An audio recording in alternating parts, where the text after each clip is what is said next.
গ্রোথের দেখেন, গ্রোথের কিন্তু চান্স ইস্টার্ন ইন্ডিয়া এখন অনেক বেশি, যেটা ওয়েস্টের থেকে বেশি। তো ওয়েস্ট এগিয়ে আছে বলে অনেকের মনে হয়, কিন্তু আপনারা জানেন না জানি না, Kandla port, Paradip port last year অবধি 1 নম্বর ছিল ভারতের। রাজ্যের শিল্পোন্নয়ন এবং লজিস্টিক্স খাতের খোল নলচে বদলে ফেলতে বড়সড় বার্তা দিলেন রাজ্যের পরিবহন ও শ্রম মন্ত্রী অর্জুন সিং। আজ কনফেডারেশন অফ ইন্ডিয়ান ইন্ডাস্ট্রি আয়োজিত এক বিশেষ অনুষ্ঠানে প্রধান অতিথি স্বরূপ উপস্থিত ছিলেন তিনি। সেখানে শিল্পক্ষেত্রের বিশিষ্ট ব্যক্তিত্বদের মুখোমুখি হয়ে রাজ্যের নতুন কর্ম পরিকল্পনার কথা তুলে ধরেন। নিজের বক্তব্যে পূর্ববর্তী সরকারের তীব্র সমালোচনা করে অর্জুন সিং বলেন, আগের জামানায় লজিস্টিক্স ও পরিবহন খাতের মধ্যে সমন্বয়ের চরম অভাব ছিল। বর্তমান সরকার এই সমস্যাগুলির স্থায়ী সমাধান করতে এবং দুই খাতের মধ্যে আরও কার্যকর সমন্বয় ও সহযোগিতা গড়ে তুলতে সম্পূর্ণ বদ্ধপরিকর।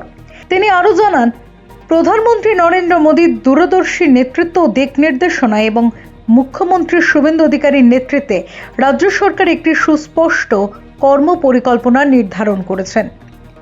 নির্বাচনের আগে জনগণের উদ্দেশ্যে সংকল্পপত্রে প্রদত্ত প্রতিটি অঙ্গীকার ও প্রতিশ্রুতি পূরণে শ্রম ও পরিবহন দফতর কোনো চেষ্টারই ত্রুটি রাখবে না বলে শিল্পপতিদের আশ্বস্ত করেছেন তিনি। রাজ্যের দীর্ঘমেয়াদী অর্থনৈতিক বৃদ্ধি সুনিশ্চিত করাই এই সরকারের মূল লক্ষ্য বলে জানান মন্ত্রী। পক্ষ থেকে 3 মাসের মধ্যে মাননীয় মুখ্যমন্ত্রী দিয়েছেন কী কী কাজ করতে হবে। তার মধ্যে ফ্রি সিস্টেম, মানে এই যে লজিস্টিকে বাধা, ট্রান্সপোর্টেশনে বাধা, রাস্তার কোন জায়গা কীভাবে করতে হবে, এই সবগুলোকে ঠিক করার জন্য একটা রোডম্যাপ তৈরি করা হচ্ছে।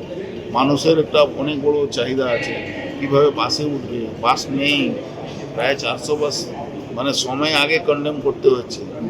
এরকম মানে অব্যবস্থাকে ব্যবস্থার মধ্যে আনতে গেলে একটা রোড ম্যাপ দেওয়া। পশ্চিমবাংলায় বিজনেসম্যান হিসাবে নিজেকে প্রতিষ্ঠিত করেছে। আমি আশা করবো আরও সাকসেস হবে, সব রকম সহযোগিতা আমরা দেব।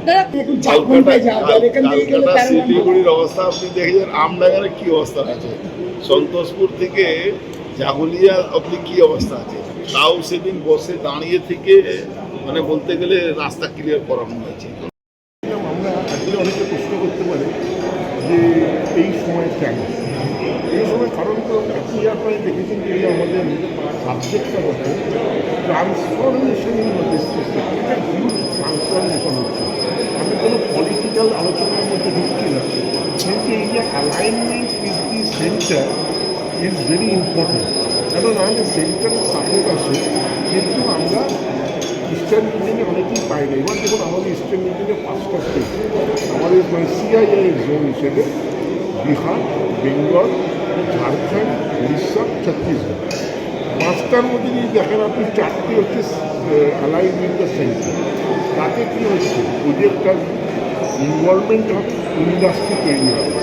লজিস্টিক্সের ইনফ্রাস্ট্রাকচার কিন্তু one of the mother thing. যদি আপনি ইনফ্রাস্ট্রাকচার না করেন তাহলে ইন্ডাস্ট্রি করতে পারবেন না। তো সেই জন্যে ইনফ্রাস্ট্রাকচার লজিস্টিক্স আগে করতেই হবে। এর পোর্ট ডেভেলপমেন্ট যেটা important, very important, warehousing is very important.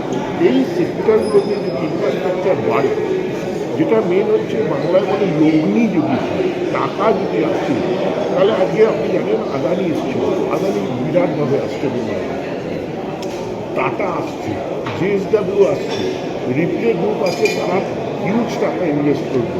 তো এগুলো পাইপলাইনে আছে, কিছু দিনের মধ্যে এগুলো আনবিল হবে, সবাই জানতে পারবে।